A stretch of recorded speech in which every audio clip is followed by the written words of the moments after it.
Turn your back eye. Top 10 terrifying places in Texas you should never visit, part 2. We watched part 1, so go check out part 1. Now this part 2. Hey, I'm Connor, and welcome back to Most Amazing Top 10.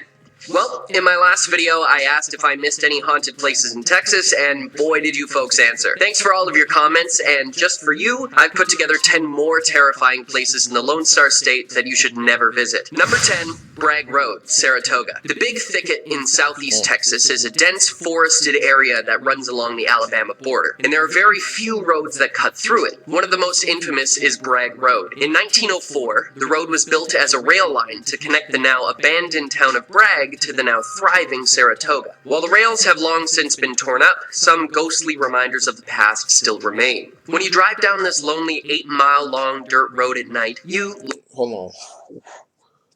8-mile long dirt road. Bro, all dirt roads are haunted, bro. I don't care what nobody say, bro.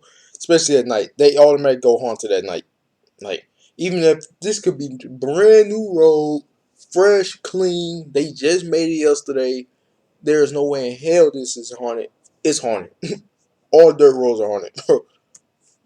like thousands of others before you, are sure to see what are known as the ghost lights. Basketball-sized orbs of light that float and dance through the air, even changing in color according to some. There are a few stories on what these lights actually are. The most popular story is that a tragedy occurred on a midnight train run. The conductor, sleep-deprived from a long journey through the state, needed some fresh air to wake himself up. He stuck his head out the window, and in a freak accident, he was decapitated by a tree. And now his spirit is wandering the road, searching for his lost head. The other prevailing theory is that the light is a ghostly lantern belonging to a groom whose bride left him at the altar. He went searching for her in the forest at night, but has still never found her to this day. Number 9. Baker Hotel, Mineral Wells. Mineral Wells is known for its, you guessed it, mineral-rich water.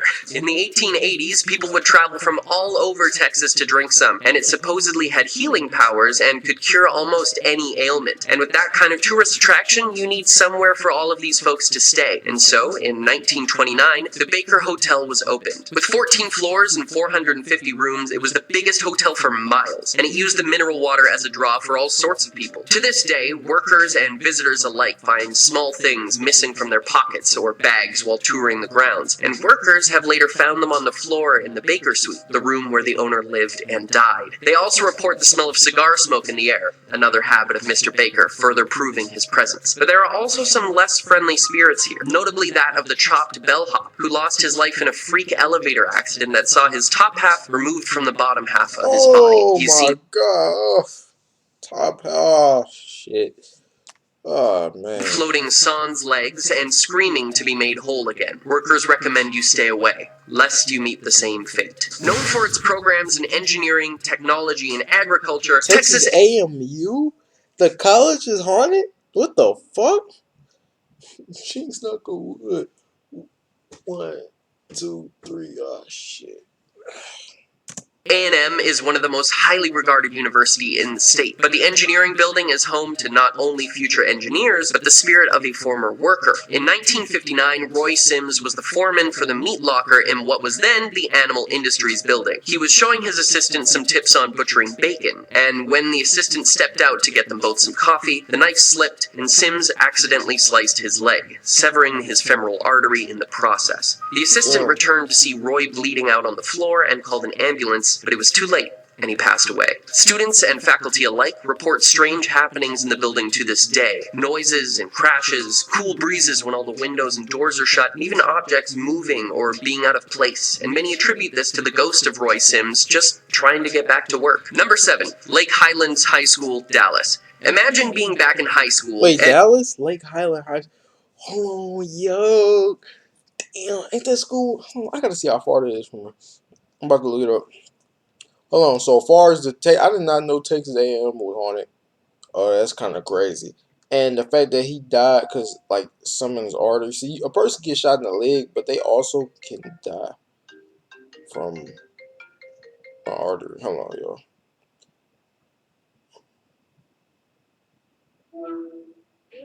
Hello?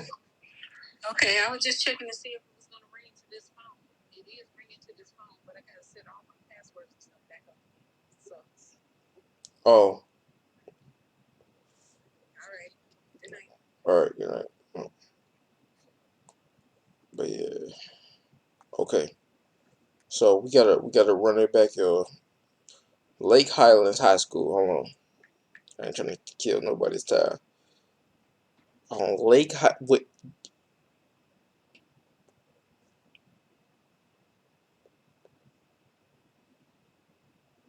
that school is 1.6 miles away from me.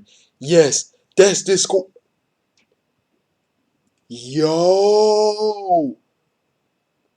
Oh no. Oh no. Oh hell no. Let me see if I've seen this school before. I feel what street is on? How you get up there? I probably haven't been around there. Let's keep it going, y'all. I don't want to kill nobody's time. And during a rehearsal for the school play, the lights suddenly go out, and when they come back on, costumes have moved, props have crashed to the floor, and you see a ghostly apparition rise back up to the rafters. This is exactly what some students and faculty have reported at the Dallas High School. Reportedly, the ghost is that of a former student, Elizabeth, who took her own life jumping from the roof of the auditorium. While many attribute the cold spots and strange... Ah, shit. Oh, you know, if anybody ever took their own life inside of a school that I'm in or anywhere that I'm not going back, bro. Like that's too much to think about, bro. noises to the wind, there is no denying that there was a student named Elizabeth who attended the school around the same time the urban legend takes place and passed away, though the cause remains unclear. Number 6 on our list, the Ritz Theater in... What are you doing today to change your mood? Me? Beating off. 30 Look at minutes that. ago, I've taken this cannabis-infused... Nigga, you 50. Stop it. Look at that.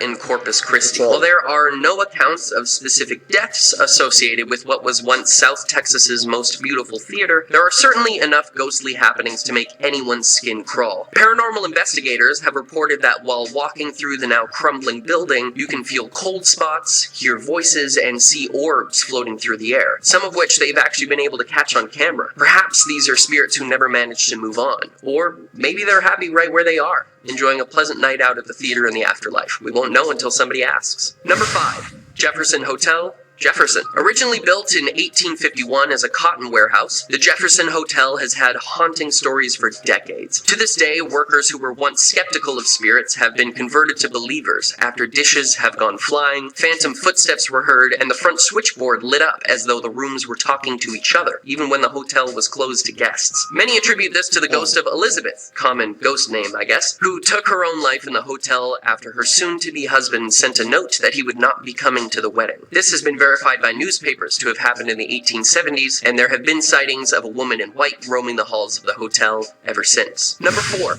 Hendley Row, Galveston. One of the oldest still operating commercial buildings in the city, Hendley Row has seen many occupants throughout its time. Most notably, it was a watchtower during the American Civil War. Some have reported a soldier on the roof of the building at night watching out for Union Army members. There are also many spirits who appear soaked and wet from the 1900 storm that they and 12,000 others lost their lives in. However, my favorite story from this building is actually more recent. The manager of the market was gifted a photo of Dr. Wilbur, a man who had lived and died in the buildings many, many years before, and they decided to hang it in the market as a historical artifact. When Hurricane Ike hit the city in 2008 and left the building in 10 feet of water, damaging so much of the property, the picture remained unharmed, despite falling in the water. During their annual Day of the Dead celebration, the photo is included on the altar, along with many other objects and candles. With a 3-person rotation to ensure it's done, the candles are extinguished at night. Yet every year, the candles are mysteriously already burning the next morning. Number 3. Haunted Train Tracks, San Antonio. On a dark night in 1936, at the rail crossing on Shane Road, just outside of San Antonio, a tragedy occurred which would rock the state to its core. An after-hours event at the local elementary school had many students staying late that night, and the school bus service was diverted till later in the evening. When it was time to go, students loaded up and headed home. Unfortunately for some, this would be their last ride. The bus had been working better than ever all evening, the bus driver noted, and suddenly, it stalled out on the rail tracks. The driver tried and tried to restart the vehicle, but it was no use. Then suddenly, a train appeared. Its lamp must have been out, and it was too late to move the bus, even if it was working. They couldn't The get out the driver began to windows? carry students off the bus as fast as he could, but That's then the what. bus was hit by the train side on, and the driver was thrown from the window. 10 students survived, but many others didn't. After recovering Damn. from his injuries and leaving the hospital weeks later, the bus driver got in his car and returned to the rail crossing that night. Haunted by grief, he drove his car onto the tracks, turned it off, and hurled his keys into the night, determined to take his own life. And when he saw the train Whoa. charging down the tracks, he suddenly felt the car rolling forward, all the way off the tracks and out of harm's way. When he inspected his car, he saw multiple sets of small handprints on the back, perhaps those of the students, not wishing for. What the fuck? Woo! Boy, I tell you, man. If you don't believe in ghosts, man, I think this will make you start. Cause, dude, that is crazy. He went back and tried to take his own life.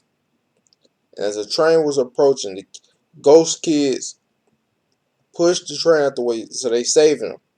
I guess they looking out for him because he tried to save them.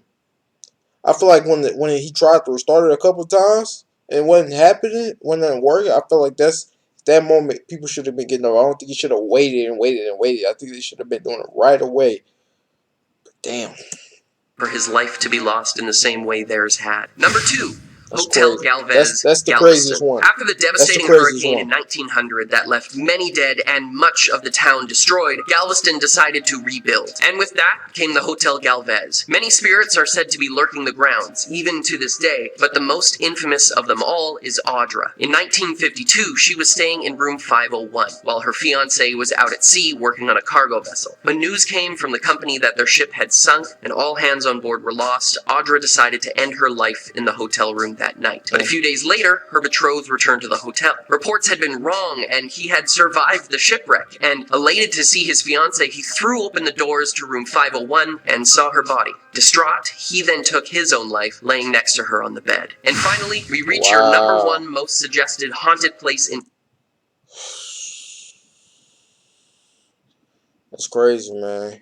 Texas, That's crazy. Goatman's Bridge. This bridge in Denton once led to the homestead of a farmer, the Goatman, who was renowned for the quality of his farm's milk, cheeses, and meat. The former owner of the land never saw any such success while he operated the farm, and in a booze-fueled fit of jealousy, he attacked the farmer, put a rope around his neck, and threw him from the side of the bridge. He then returned to the homestead and burned it to the ground, taking the lives of the family and the livestock. When he returned to the bridge to check on his gruesome handiwork, he looked below only to see an empty noose. He then heard 3 loud metal clangs, like someone was knocking on the bridge. And then suddenly behind him, a large, ghostly man with a goat for a head appeared, put a noose around his neck, and threw him over the side of the bridge, taking revenge for himself and his family. Now they say that if you visit the old Alton Bridge at night and knock 3 times, you too will see the Goat Man. But be warned, he does not like to be disturbed. Nah, I ain't fucking with no goat, man. The fuck that? The fuck? Oh no, Ooh. Man, that shit crazy, man. That's all I've got for you guys today. Stay amazing, and I'll see you next time. Damn, that's some scary shit, man. That's some scary shit. Is that part 3? Hey, man, that's gonna do it for that. But y'all, let me know what y'all think, man. I feel a little weird. That what was the scariest one of y'all in part 2? I forgot part 1 how that went. But part 2 was definitely the one with the train track. That one, the fact that the kid, yeah, that was crazy. That one's crazy. That one's crazy. That's crazy. But yeah, let's go do it for the vid though. Like, subscribe, catch y'all in the next video. I'm gone. See, I keep watching the scary vids.